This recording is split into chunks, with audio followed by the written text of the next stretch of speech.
Good afternoon, everyone. My name's Tom Kalil from the White House, and we're going to have a Google Hangout on the Maker Movement. What is the Maker Movement, and why is it important, and how can it advance important national goals like getting more young boys and girls excited about STEM education and promoting manufacturing?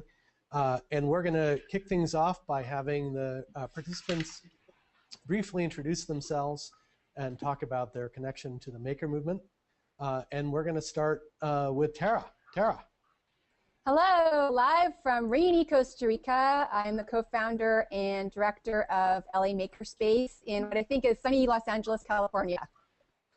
Great. And super awesome Sylvia is next. Hello, my name is Sylvia. I make a web show on YouTube on how to make stuff, and this is my dad, James. Hi. And Saul Griffith. Hi, Saul Griffith, founder of Other Lab, an engineering and science firm in not quite as sunny San Francisco, California. Great. And Prasad. I'm Venkatesh Prasad with Ford Motor Company. I'm based normally in two places, Dearborn, Michigan and Palo Alto, California, and I've been part of trying to get cars to open up. Great. And Dale Doherty. Yes, hi, I'm Dale Doherty, and I'm in San Francisco today, but from Sebastopol, California. I'm founder of Make Magazine and Maker Faire. Hi, Dale. Okay. Hi, so Dale, one question I have for you is for those of our viewers who are new to the Maker Movement, how would you describe it for someone who has never heard of it or never read a copy of Make Magazine or been to a Maker Faire? Well, I think at a kind of basic level, it's about creating and making and doing things, and understanding sort of the tools and the materials and the people that allow us to do these things. And in simple ways, it's like getting control of the ability to change the world around you physically, and even mentally, thinking through this. So people think of making in lots of different ways. Some think of making as working with electronics, and some of them think of it with 3D printing. But there's also people who think of it in terms of knitting and crafting, and food, and hobbies like RC cars. So I think it's something that has always, in a sense, been a part of our culture, but it has come back, I think, today in a different framing, that we want to see ourselves as creative and makers and producers, not just sort of consumers of things. Great. And recently you launched something called the Maker Education Initiative with the goal of trying to make every child a maker. So Dale, I'm wondering if you can say a word or two about what the goals of that initiative are. Yes. Well, every year we see all these kids come to Maker Faire, and they see other makers, and I know in our heart they walk away saying, how do I become a maker? How do I get started? And if they go to school, they may or may not find that happening. If they go to a community center, they may or may not find people there or the environment there to do that. And they may or may not find it at home. So how could we get making into our community in all of those areas so that we can engage kids as makers? And I think the purpose of the nonprofit Maker Education Initiative is to look at what are the kinds of models that we can build that other community youth-serving organizations can follow to work with kids. So it might be museums and science centers and after-school programs and schools themselves. I think one of the things we are launching this summer is Maker Core, which is training young people, young makers, to work with kids in their own communities. And there's over 35 host sites in the country that will host young makers and bring in makers from young people from the community to learn how to make. Great. So Prasad, recently Ford created a partnership with an organization called Tech Shop. I'm wondering if you can tell me a little bit about that partnership and why Ford decided to do that, and what are some of the things that are coming out of that partnership? Yeah, I think it's really nice to really have Saul here and Dale here, and really many of us have been to, and Dale's the creator of Maker Faire, as all of us know. It was at Maker Faire that we ran into Jim Newton, who had seeded the growth of Tech Shop and founded it, and Mark Hatch, who runs the operations and is the CEO. But we were really looking at saying what was the best way by which we could provide our employees within sort of the large organizational structure that we have, a way of having fun, a way of doing things that perhaps may not be part of their normal jobs in an approved sort of process sense, but might be a way to get them some mental exercise and maybe even some exercise in a physical sense of using their hands and doing and building things. And so we were sort of thinking through this, but it so happened that that year, 2010, we were at Maker Faire with a hacked and modified car. Dale, you might remember that. And as we were there, we ran into Mark and Jim, and we decided that it might be a really good way to bring our sort of processes and capabilities together. They were sort of an interesting complementary offerings.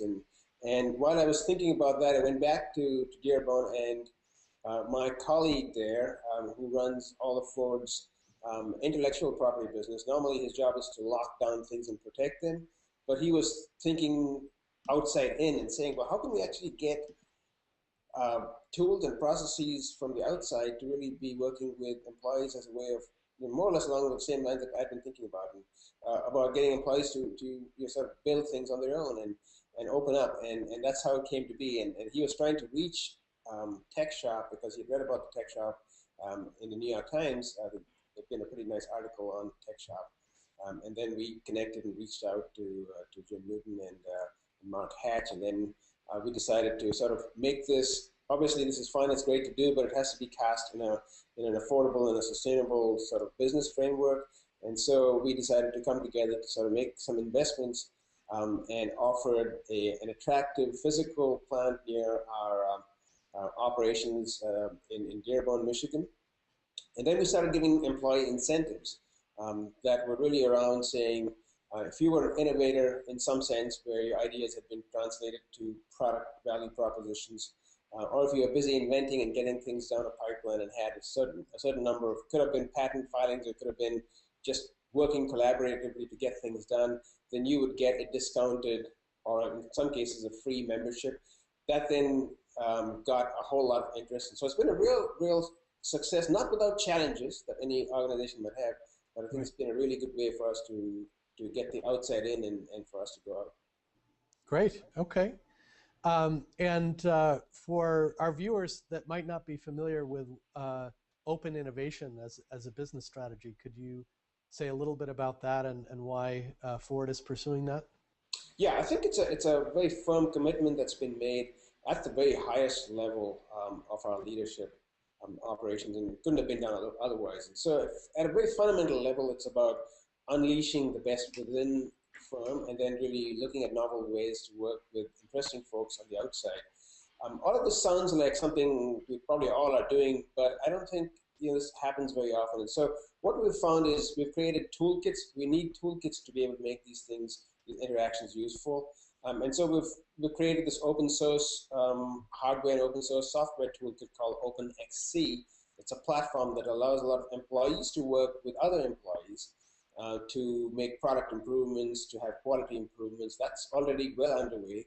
And then we take that toolkit and make it as a sort of an offering to the community of developers, of users outside of the company. And that then allows ideas to take root in the form of actual experimentation with cars or data from cars. And so that's begun to happen. So open innovation really is a way by which you can get outside ideas in and have inside ideas sort of permeate outside, but really on a meaningful business, social engagement, and technology platform. Right. So one nice summary that I've heard of this idea comes from Bill Joy, who said, no matter who you are, most of the smartest people in the world work for someone else. And I think this open innovation approach recognizes that. Tom, there's actually a follow-up to Bill Joy's great statement, and that is the challenge is you don't know where those somebody else are, where they are, who they are. Right. Right. So Saul, tell us what are some of the things that you're working on at Other Lab, and tell us what Other Lab is. So Other Lab is an independent R&D house. So we develop new technologies. At the moment, we are enjoying developing low-cost CNC machines to hopefully propel the maker movement by enabling more people to have access to computer-controlled tools. We also work in interesting aspects of robotics and solar energy. Right. And what are some of the tools that you're working on that could democratize making? You know, if you think about one of the reasons that we've seen so much innovation in internet and software is that the barriers to entry are really low. So you can have a small team living on ramen noodles for a couple months, and for a very low amount of money, they can, you know, develop a new smartphone application or a new online service. Do you see similar opportunities in the area of actually making stuff as opposed to digital innovation? Absolutely, and maybe to contextualize that, you know, I think we've had a few maker movements in history before. We had sort of the crafts revival at the turn of the last century, driven by William Morris, and then I think Tom Wolfe wrote the fabulous essay "Tangerine-Colored Cornflake Baby," and we had the whole hot rodding culture of the 1950s, which still influences Detroit and the automotive industry today, and that was a maker-led movement, very democratic, that hot rodding of cars. So I do think we're having a nice new maker movement now, and I think it's an interesting thing. So what is different now, and how do we make more of those good different things happen? And the real difference is connectivity and the internet and the sharing of ideas more easily. And I think the really unique aspect is because we now have much cheaper computer-controlled machine tools, you can send people the descriptions for three-dimensional objects and have them made in other locations. So we've really sped up the speed at which we can share ideas and share physical objects. The 3D printing revolution, which is getting a lot of very well-deserved press, is sort of the lead of that. But really what's underlying it all is the incredible drop in cost in the past 5 years of using a computer to control a machine. So it used to be $1,000 to $2,000 for the hardware to drive a CNC machine. It's now $50 or $100. And the beautiful thing about this is we're going to see a whole flowering of CNC machines that are cheap enough for schools, for parents to afford. And so you'll be able to have kids in New York collaborating with kids in LA, building objects and replicating each other's objects and mashing up their objects. So we'll see something happening with physical objects that we saw happen with music in the 1990s in terms of mixing and mashing up. I think that's hugely exciting. Just, you know, the other technologies that are coming online that I think really influence this are just much better software. So finally, 3D software tools are getting a lot of attention. Autodesk is doing a great job of leading a lot of that work. We do some of that work here at Other Lab. There's, you know, in your internet browser, you can now design electronic circuits at circuits.io or upverter.com. They're fabulously democratizing design tools for this movement. There's much better collaboration and sharing tools like Instructables.com and even in the knitting space, places like Ravelry.com. So sharing your ideas and tools is a really big thing. And then definitely two important pieces of new technology that are influencing this are the marketplaces, so the Etsy's and the Pinocchos and the Shapeways that help people, once they've made things, sell them and actually build real businesses. And then the crowdfunding sites like Indiegogo and Kickstarter are a fabulous technology. Those last two are social technologies, but they're really, in some respects, the fuel, the social fuel for this movement. So there's a lot of exciting things happening in the space, and I think it's a wonderful, exciting time to get involved. Great. And what are a couple of examples of things, manufactured goods that have primarily moved offshore that we might have the ability to start making again in the United States? There's no reason to believe we can't bring back a lot of furniture making, a lot of clothing. Pretty much everything is back in sights of being possible to be made in America, and it will be through a lot of automation. So lower cost robotics, the type of things that Rodney Brooks is doing with Heartland Robotics, and cheaper robots and cheaper CNC means we're going to be able to automate a lot of processes and low-cost labor that we sent offshore in the past 20 years. I think that's very exciting. So I can imagine we will see a lot of bespoke and small-scale local furniture companies, bicycle manufacturers, even automotive companies like Local Motors that are able, through this type of automation, to sort of meet Asia where it is in terms of labor cost. Great. All right. Super awesome, Sylvia. You already have a lot of new fans in the White House. Can you tell us about your TV show and what are some of your favorite projects? Well, I make a web show on YouTube, and I show people how to make stuff, simple as no heat lava lamps and to rockets. I think my favorite project... And Arduino. Oh, and Arduino. And my favorite project right now is the watercolor bot, which is painting over there. Yes. It has its own Hangout video stream where it's currently painting the White House logo. Oh, that's great. That's a fun little project that, how long have you been working on that? About 3 weeks. 3 weeks I've been working on it, and I've put a lot of hard work and effort into it with help of a business called EMSL, Evil Mad Science Laboratories. They helped me a lot. They had a lot of tools that I could use, which I don't have here. That's great. And what's the favorite message that you've gotten from one of your fans about a project that they're working on, or just something they told you? Well, here's the quote. This little family from Sweden says, "Thank you, super awesome Sylvia and super mysterious dad." Here in Sweden, Ella, Liam, and I really like your maker show. You know so much, and we're learning a lot from you. Thank you, super awesome Sylvia and super mysterious dad. That's great. Yeah, and we get emails like that all the time from all over the world about people who feel strongly about this. Having so she started when she was 8, and now she's 11, and we've been just keep doing it. Although we haven't been making as many shows lately, we've been going to places and visiting maker fairs all over the country, and really getting to actually meet with people. Great. I do get a lot more like messages from fans outside of the web, like Maker Faire, and like kids say, "Oh, it's Sylvia, hi!" and they're all excited. That's great. And Sylvia, how did you first get interested in this?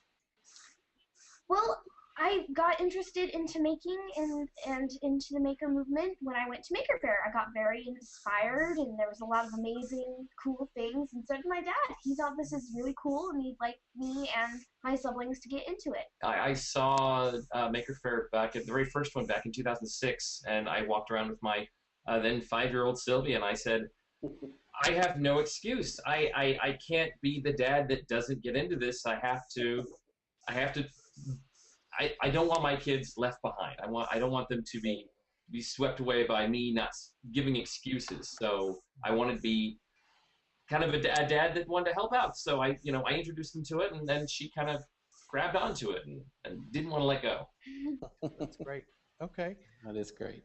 Well, Tara, you've been working in LA to make more makers. So tell me what motivated you to create a family-friendly makerspace, and what are you and your colleagues doing to create that? Well, it was a few different things. When I first moved to LA, I really wanted to connect with other women that were into tech like myself. And then after I had my son, expanded into kids. And around that time, my husband had started a hackerspace in LA, but it was adults only. And so I thought, there has to be other families like ours that, wants a space for, themselves and their kids to hang out and make stuff and connect with others that have similar interests. And so I basically wrote a blog post, and 25 of us showed up at Crash Space, which is the hacker space that my husband co-founded. And after that, we just started meeting and planning, and we started putting on different events that ranged from, learning how to program to liquid nitrogen ice cream socials to, I think we did like a big Halloween DIY event. And eventually, just out of, persistence, we ended up finding a space in downtown LA. And we officially opened on February 2nd. We had a robot party, and a couple hundred people showed up. And we actually started it all through a Kickstarter. That was where we got our initial seed funding so that we could purchase a few things, including, laser cutter and 3D printer. And, we've had a bunch of woodworking tools and other materials donated to us. And just, people show up on Saturdays and Sundays to take classes or just to work on the projects that they're continuing after they've learned how to start them at some of our classes. So it's been really busy and really fun and exciting. And we just, we're going to keep going. Mm-hmm. And what are your hopes and dreams for 2013? Oh, there's so many. Well, for me, I'm really into everything space. And so I'm hoping that we get to visit JPL and SpaceX and XCOR and Virgin Galactica this year. So that's some of my goals, in addition to making things based on mentors that we hope to grab as we visit all these different organizations. And we really want to form a lot of groups at this space based on their similar interests. And so we have a group that's all about, they call themselves the evil geniuses, and they're building some destructo robots and stuff. We have a citizen science group. So really people are sort of forming their groups based on their interests, and I want to see more and more of that. And also people really starting to work on projects as opposed to coming into the space to, take classes. And so I'd like to see more of that happening. And I think the other thing is I really want to form a network. Really been informal to date with museums and libraries, schools. And so I'd like to see that formalized more so we can share resources. That's great. Your comment about SpaceX reminds me of something else that I'm working on, which is the whole idea of grand challenges, which are these really ambitious goals like sequencing the human genome, and a bunch of companies are thinking about these as well. So Qualcomm is supporting a large incentive prize for a tricorder, so a mobile device that could diagnose 10 diseases, and Google's working on a self-driving car that could reduce traffic fatalities by at least 50%, which grows out of an earlier DARPA grand challenge. And Elon Musk, who's the CEO of SpaceX, has a very modest goal, which is to make humanity a multi-planetary species. And as he puts it, I want to die on Mars, but not on impact. So, I think one of the things that the maker movement can do is, as Dale said, encourage people to think about the dent that they want to make in the universe. Yeah. Hey, Tom, one of the things that, if I might jump in, is that I think Tara represents is just how much of the activity in the maker movement is self-organizing groups of people coming together, figuring out there's a need and an opportunity to create a space, maker spaces, hacker spaces, and even things like school clubs and after-school programs. So much of it is just an individual taking initiative to do this. And kind of like what Tara said, I think there's an opportunity that we're all looking at is how do we connect all these individual initiatives together so people are learning from each other. And in effect, they know they're not alone doing this and multiply its impact. But it's a lot of the maker fairs are organized by a person in that community getting out there and saying, I can find the makers, I can get a space, and we can have this event, and the spaces are happening in the same way. So it is part of the DIY ethic of I think the whole movement of just you can do it, and I think it's a wonderful part. That's great. And Dale, I know you've been doing some work to try to create some kind of organizing guides for different communities that are thinking about creating, a mini maker fair or something like that in their community. Yeah. Well, we came up with the idea of one of the ways to help spread this around initially when we realized we couldn't organize all the maker fairs that wanted to happen, that we came up with the idea of playbooks. So what did we know about making that we could share, making a maker fair that we could share with other people? And for instance, a lot of it's organizing your community and figuring out how to get out there and meet people and defining a common goal and lots of participation. But we've also done that with young makers as a small club model. We wrote a playbook for that on youngmakers.org, and then on makerspace.com there's a playbook for starting a makerspace in sort of like a school and a library. And I find that a lot of people need practical guidance in how to they get what they want to do, but sort of like, well, do we have to have all the features, or can we just start, as Tara was describing, with a few tools and a core group of people that want to make it happen? And the answer is yes. Things start to build some momentum, and tools show up, people show up, and others want to help. Great. So one question that I want to ask everyone is, a lot of times President Obama talks about we need an all-hands-on-deck effort. And it's not going to be any one individual or organization, but there's lots of different ways in which different types of individuals and organizations and communities can participate in spreading the maker movement to give more kids and adults an opportunity to get involved and to promote innovation in manufacturing in the same way that the US computer industry grew out of things like the Homebrew Computer Club. So I'm wondering whether people have any reflections on, if you could issue a call to action to companies and libraries and museums and volunteers and, even, the federal government agencies like the National Science Foundation or the Department of Education. What are some of the specific things that you think individuals and organizations can do right now to help elevate making and promote the type of innovation and entrepreneurship that Saul was talking about? So Dale, any thoughts? Well, I guess on a general level, one is just to sort of figure out, going back to your Bill Joy comment, is, as a country, we have such capacity, and it's not always, the talent is not always, in, say, an academic setting or a corporate setting. It's out in the wild. Right. And yet it doesn't have to, it could benefit from the connections into a business.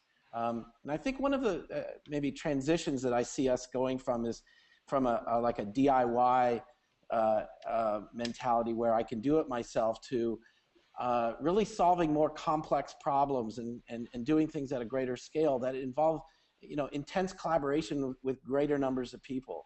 And those are people in businesses, those are people in academia, and how do we create interfaces to find the expert on that material, or that expert who understands a manufacturing process, who may have a day job doing something but wouldn't mind contributing, just in the way that the open source community often pulls its expertise from lots of different sources, and they work across boundaries and borders. And I think we need more of that happening in the maker community. I keep thinking that if makers had better access to some of the manufacturing capacity in this country, they could really do things here. But it's a capacity that sometimes is difficult to interface with. Like, you have to get on the phone and talk to someone who may not want to take your call. So, because you look like a small scale opportunity. But I think that sort of increasing opportunity for collaboration is one of the big things. And I think makers also have a role of doing a better job of telling others about what they're doing. Sometimes the hacker spaces have wonderful, wonderful projects inside of them, but no one knows unless you walk inside. Right. So we have to kind of just share more openly and broadly. And I think companies can I've had companies ask, like, we want our engineers to be makers. And I think what they mean by that is really the mindset around they do make in their job, but it's sort of how do they think creatively and innovatively, and how do they, in a sense, within that organization get a yes to go on and do creative things, and perhaps outside of that company find something in the community that also takes advantage of their knowledge and expertise. Mm-hmm. That's great. Prasad, what thoughts do you have about what kind of call to action you would issue to companies or volunteers or other organizations?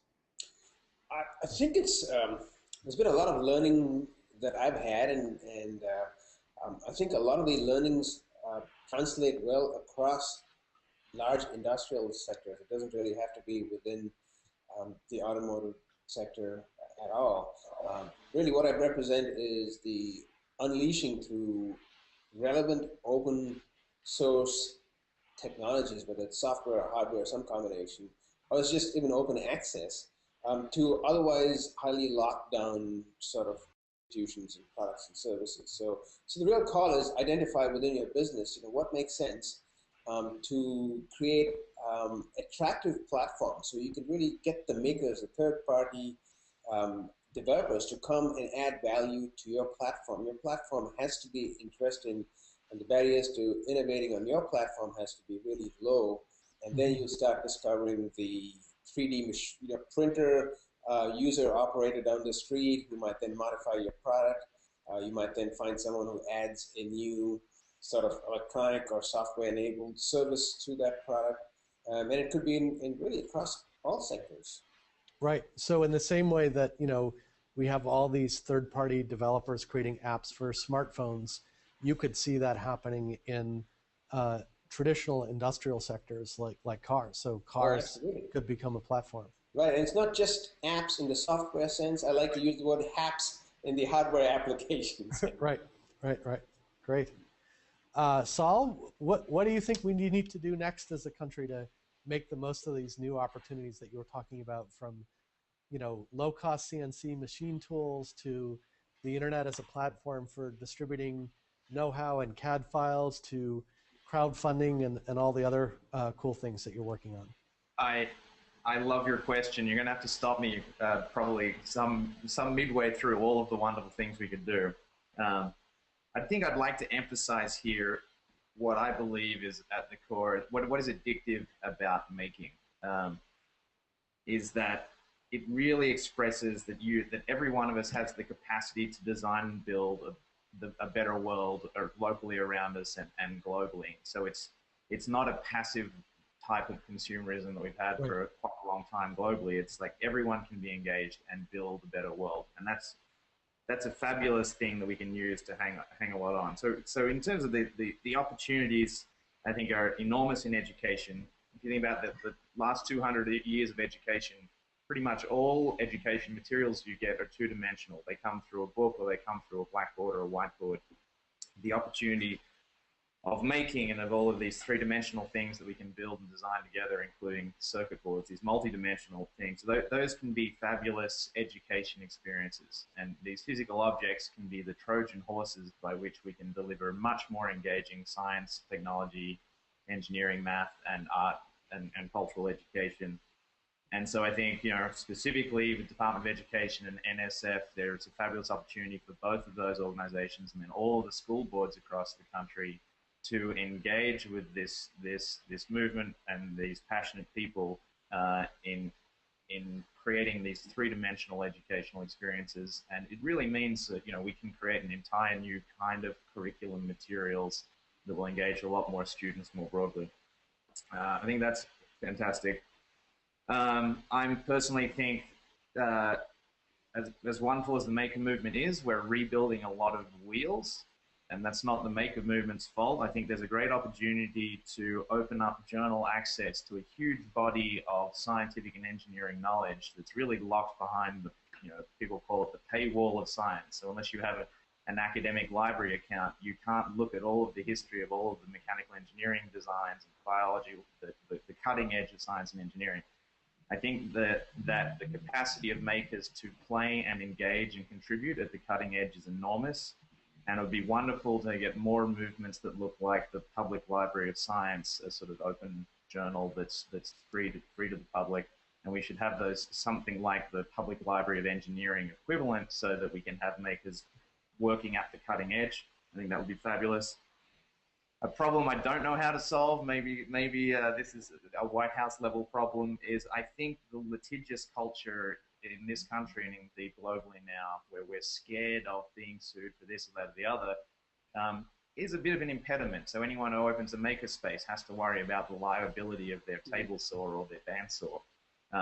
And those are non-trivial barriers, and they're expensive barriers, and they can sort of provide psychological barriers to people joining and engaging. So how do we, what I think I've heard ideas bandied around where you should be allowed to get your own passport for danger. So if you want, you wave anyone around to your responsibility for yourself, so that you can engage with these tools.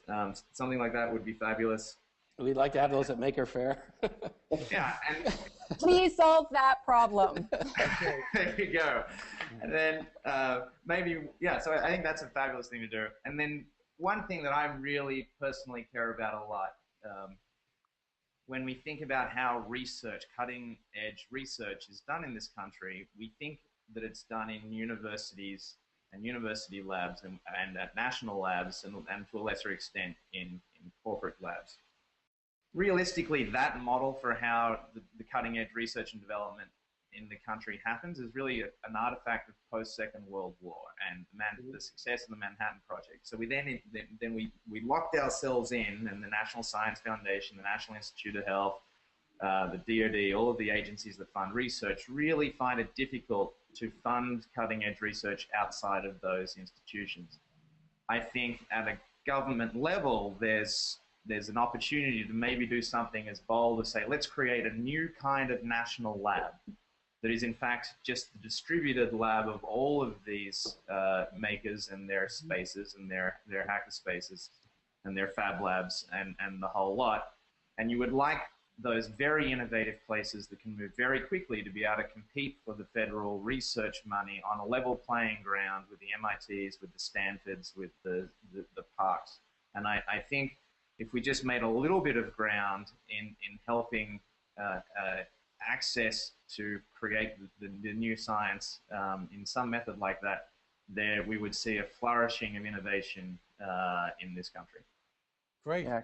Could I just second? That's a wonderful idea, Saul. That really is terrific. And on his thing on educational materials, to give you a great example of someone that approached me on a talk, he said he works at a Center for the Blind. And he said, we've never been able to teach chemistry to the blind because they can't see the models. We bought a 3D printer, and we're printing out the models that are in textbooks so that they're tactile. And you just think about that. You would never kind of even, it's not a manufacturing question. It is. Right. And then I've had math professors say, kids have real difficulty understanding, volume, and especially from 3D. From 2D drawings in a page, if we print out 3D models, we can talk about it really in a different way. So that's great. Sylvia, what do you think are some of the things we could do to get more kids interested in making?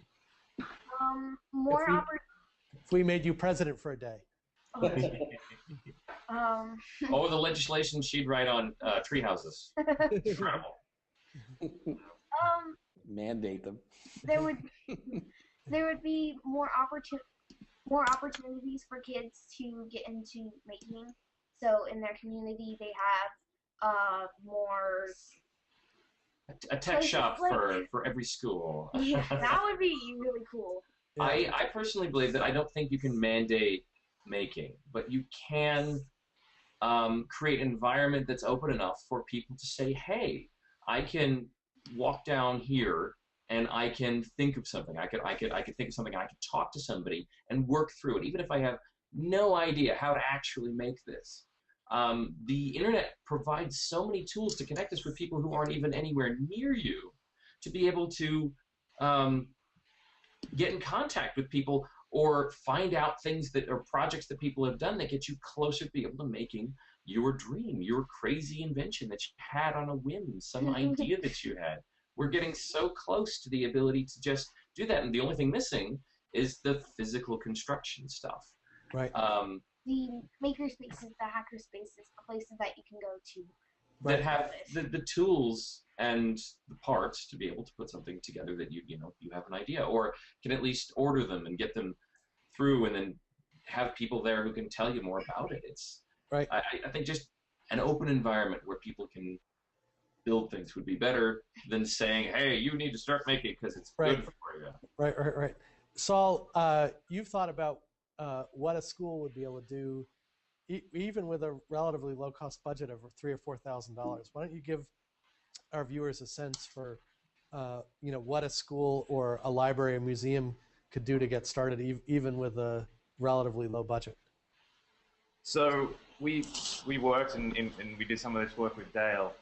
What is the minimum lab that gets people started? And 3D printers are great, but they're still fairly slow. So if you've got to serve a lot of people, and if you go to the tech shops of the world, the fab labs of the world, the machines that are getting an enormous amount of use are laser cutters, because they're extremely fast. Lots of people can build things with real materials, and it turns out you can build something that has similar capacity to a laser cutter, that's sort of a computer-controlled X-Acto craft knife.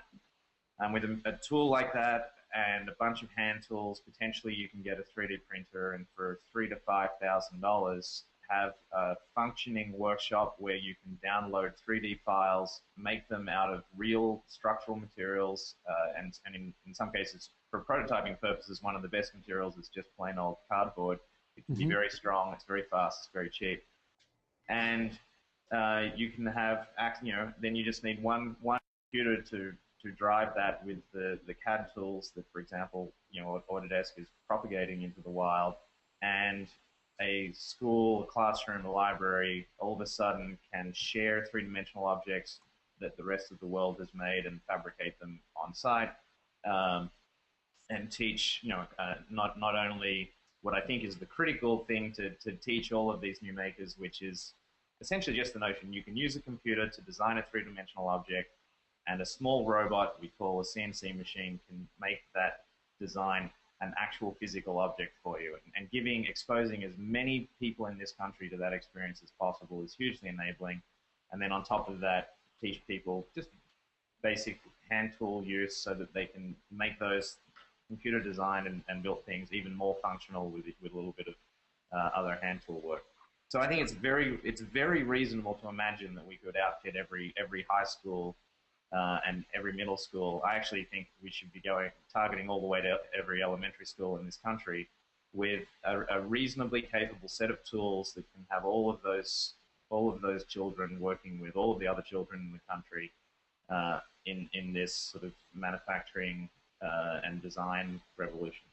Great. Well, I think that would be a fantastic thing for manufacturing and technology companies who are in many times complaining that they can't hire workers with the right type of skills to think about doing, is maybe sponsoring some of these maker spaces and hacker spaces in schools and libraries and museums. Tara, what are your concluding thoughts for the group? Well, I'm going to give a +1 to Dale, who has mentioned mentorship and apprenticeship.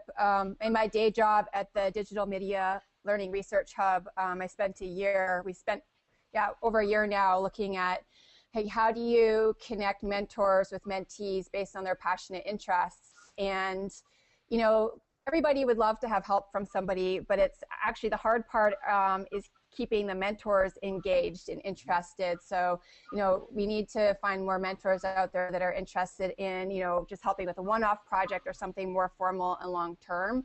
And that's where we can go out to the public and private sectors and really, look for folks that maybe aren't identifying themselves as mentors right now. We help them with that, help guide them through how to be a really good mentor. So we really need to see more of that happen. I also want to give a shout out to libraries. I actually get more librarians coming into the maker space trying to figure out how to open a space at their libraries than anyone else. It's really exciting. Same for museums. they're doing, in LA, I'm seeing a lot of this, and I know it's happening around the country, and I really think we should put a lot of focus on that, as I think they're great spaces. I have a lot of teachers that actually come through the makerspace, but they're from private schools as opposed to public. So, I'd like to see us not lose our shop classes. Yeah. That's a big thing for me. I wrote about that a while ago, and I'm still I love the work Dale's doing. How do we keep our shop classes and not use them for storage rooms?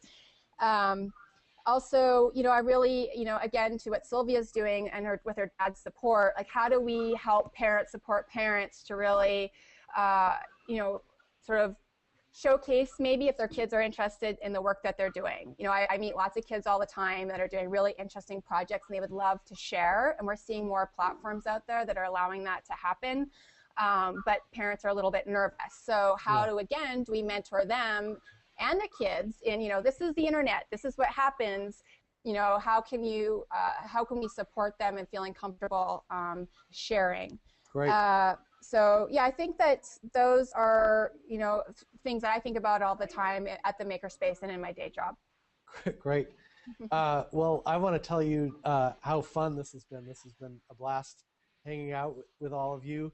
I've got a couple of action items from this Google Hangout for me to explore. But before we wrap up, Sylvia, it looks like you've been making progress on your project. So why don't you tell us about it? Over. Oh, right. Well, Yes. there. We painted the logo. There you go. There's the spiral version, and then here's the horizontal version we did before. And here is a Mona Lisa. picture of the Mona Lisa. Sylvia, if you want an internship, let me know.